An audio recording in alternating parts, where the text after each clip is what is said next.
کہتے ہیں احدن وہ ایک ہے۔ ایک دن امیہ بن خلف سخت گرم ریت پر حضرت بلال کو لٹا کر اوپر سخت بھاری پتھر رکھ کے کھڑا ہے، اور سیدنا بلال کا ننگا یعنی آپ کا سینہ بغیر قمیص کے آپ کا گرم ریت پر اور پشت پر، بعض موقع پر پشت ریت پہ ہے، سینے پہ پتھر، بعض روایات میں سینہ جو ہے وہ ریت پہ لیکن پشت پہ پتھر، آپ کے جسم پر پتھر رکھا ہے، سخت گرم ریت۔ حضرت صدیق اکبر گزرے اور یہ منظر دیکھ کر کہا الا تتق اللہ فی ھذا المسکین، اے ظالم امیہ کیا تجھے اللہ کا خوف نہیں اس مسکین بلال کے بارے میں، اس کو کیوں سزائیں دیتے ہو؟ امیہ نے کہا اگر تمہیں اس کا اتنا ہی احساس ہے تو پھر اسے آزاد کیوں نہیں کرا دیتے؟ آپ گئے اور ایک غلام لائے جس کی 200 درہم قیمت تھی، جو طاقت میں، قد میں، کام کرنے میں حضرت سیدنا بلال سے زیادہ طاقتور تھا۔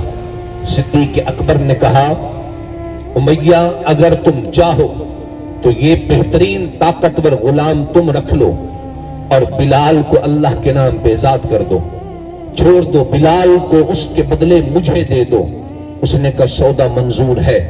اللہ اکبر کبیرہ، حضرت سیدنا بلال کو صدیق اکبر نے آزاد کرایا تو مکہ میں آواز پہنچ گئی کہ آج بلال کو صدیق نے خرید کے آزاد کر دیا، اس کے بدلے میں بہت بڑی بھاری قیمت کا غلام دیا۔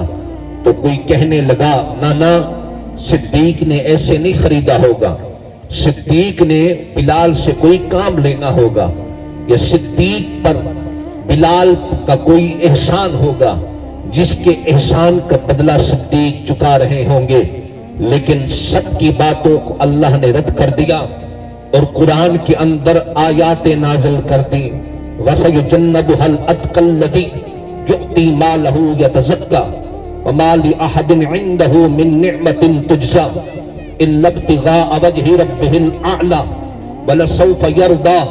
فرمائے کوئی کہہ رہا ہے احسان کا بدلہ تھا، فرمائے نانا کوئی کہہ رہا تھا کہ صدیق نے بلال سے خدمت لینی ہے، فرمائے نہ تو صدیق نے بلال سے کام لینا تھا، نہ صدیق کا میں بلال کا کوئی صدیق پہ احسان تھا۔ فرمائے جہان والوں سن لو، اگر صدیق نے یہ سب کچھ کیا بھی ہے تو مجھ خدا کی محبت میں کیا ہے، اس لیے کہ بلال خدا کو ایک مانتا ہے، احد کہتا ہے، اس لیے صدیق نے نہ احسان کا بدلہ چکایا، نہ صدیق کوئی دنیا کے اور طلبگار تھے۔ فرمائے صدیق نے جو کچھ بھی کیا ہے خدا کی محبت میں کیا ہے، اور اللہ کو صدیق کی ادا پسند آئی، اور رب نے قرآن میں سب سے بڑے جسے متقی کہا اس کا نام صدیق اکبر ہے۔ وَسَيُجَنَّبُهَا الْأَتْقَى الَّذِي يُؤْتِي مَالَهُ يَتَزَكَّى وَمَا لِأَحَدٍ عِندَهُ مِن نِعْمَةٍ تُجْزَى إِلَّا ابْتِغَاءَ وَجْهِ رَبِّهِ الْأَعْلَى وَلَسَوْفَ يَرْضَى۔ قرآن نے جسے سب سے بڑا متقی کہا، قرآن نے جسے سب سے اعلیٰ کہا، قرآن نے جسے سب سے افضل کہا، وہ اور کوئی نہیں، وہ صدیق اکبر کی ذات گرامی ہے۔ جسے قرآن نے سب سے بڑا متقی کہا اسے میں متقی سب سے بڑا کیوں نہ مانوں؟ جسے قرآن نے اتقا کہا اسے میں اتقا کیوں نہ مانوں؟ جس کو قرآن نے سب سے بڑا اکرم کہا اسے میں قرآن کے دور پہ اکرم کیوں نہ مانوں؟ اس لیے صدیق اکبر کی پھر محبت میں اللہ اکبر خدا نے آیت نازل کی، فرمائے صدیق نے بلال کو دنیا کی محبت میں خرید کے آزاد نہیں کیا بلکہ خدا کی محبت میں خرید کے آزاد کیا ہے۔